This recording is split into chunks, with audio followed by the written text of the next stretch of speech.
जितना पैसा वसूला है वो सारा दे देना है, आप चिंता मत करिए। सभी सहारा वालों को बताकर जाता हूं, तीनों कोऑपरेटिव का रिफंड चालू हो गया। भी एक एक रुपया रोका है, उनका एक एक पाई हम वापिस देने का काम करेंगे। अमित शाह का ये भाषण तो आपने कई बार सुन लिया होगा।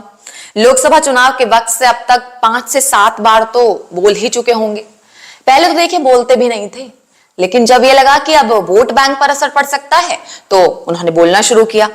सरकार ने जोरों शोरों से एक पोर्टल की शुरुआत की थी 2 साल पहले, और ये बताया था कि अब तो भाई देखिए सहारा के जो निवेशक हैं उनके सारे दुख दर्द दूर हो जाएंगे।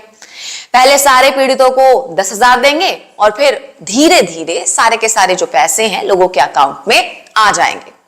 पुराने भाषण भी आप सुन लीजिए, नरेंद्र मोदी आपकी यादें ताजा हो जाएंगी, क्योंकि आप लोग वोट देते वक्त तो सब कुछ भूल ही जाते हैं। इन्वेस्टमेंट है वो सारा इन्वेस्टमेंट वापिस करने का निर्णय किया है।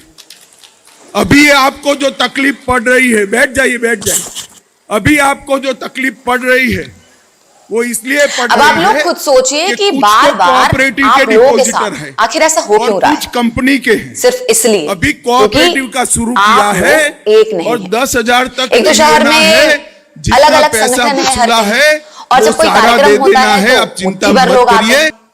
अब सवाल ये नहीं है कि पैसा कब मिलेगा, सवाल अब ये है कि आप लोग अपने पैसों के लिए आखिर कर क्या रहे हैं। सरकार तो ये समझ चुकी है कि निवेशक गुस्से में जरूर हैं, लेकिन जब वोट देने की बारी आएगी तो ये सब लोग कमल पर ही मोहर लगाएंगे। और दूसरी ओर पिनक पानी मोहंती बनाम भारत सरकार में सहकारिता मंत्रालय भारत सरकार की तरफ से आईएल आया था कि सीआरसीएस सहारा रिफंड पोर्टल का कार्य समय विस्तार किया जाएगा।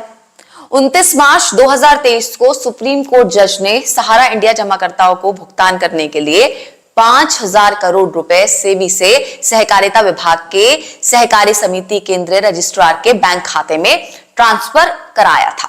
शुरुआत में सहकारिता विभाग 9 महीने में 5,000 करोड़ रुपए का 5% भुगतान नहीं कर पाया था।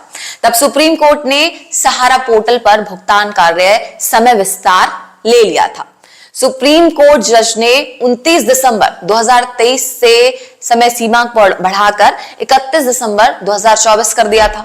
12 महीने का समय बढ़ा दिया गया था भुगतान करने के लिए। इन 12 महीनों में सहकारिता विभाग भारत सरकार 5,000 करोड़ रुपए का भुगतान नहीं कर पाया है। अभी तक सिर्फ 1,200 करोड़ रुपए के आसपास तक ही भुगतान हो पाया है। 18 जुलाई 2023 से लेकर 7 नवंबर 2024 तक के 5,000 करोड़ रुपए में से मैं बता रही हूं आपको, अब 31 दिसंबर 2025 तक भुगतान कार्य का समय विस्तार किया गया है। सुप्रीम कोर्ट जज पैनल के द्वारा सीआरसीएस सहारा रिफंड पोर्टल पर सहारा इंडिया जमाकर्ता के धन का जो भुगतान है वो करने के लिए समय सीमा को बढ़ा दिया गया है। अभी तो 5,000 करोड़ रुपए सेबी से सहकारिता विभाग ने पाए हैं। भारत सरकार जो कि 15 महीने 20 दिन में 1,200 करोड़ रुपए का भुगतान किया है अभी तक है। शेष राशि 3,800 करोड़ रुपए बचा हुआ है भुगतान करने के लिए। तो ऐसे में लग रहा है कि अभी जो सेबी के खाते में लगभग 23,000 करोड़ रुपए जमा पड़े हैं वर्तमान में, उसे तो भुगतान करने में 1 दशक लग जाएगा सहकारिता विभाग को। कुल मिलाकर कह सकते हैं कि जो पोर्टल है वो फेल है। और सिर्फ इतना ही नहीं, जो सहारा की जमा धनराशि है उस धनराशि में इस पोर्टल की निगरानी समिति के दोनों सदस्यों को 20 लाख रुपए प्रति माह वेतन दिया जा रहा है। जुलाई 2023 से दिसंबर 2025 तक निगरानी समिति के सदस्य 5,000 करोड़ रुपए में से 6 करोड़ रुपए तो वेतन ले लेंगे और 5,000 करोड़ रुपए का पूरा जो भुगतान है वो ही नहीं पाएगा।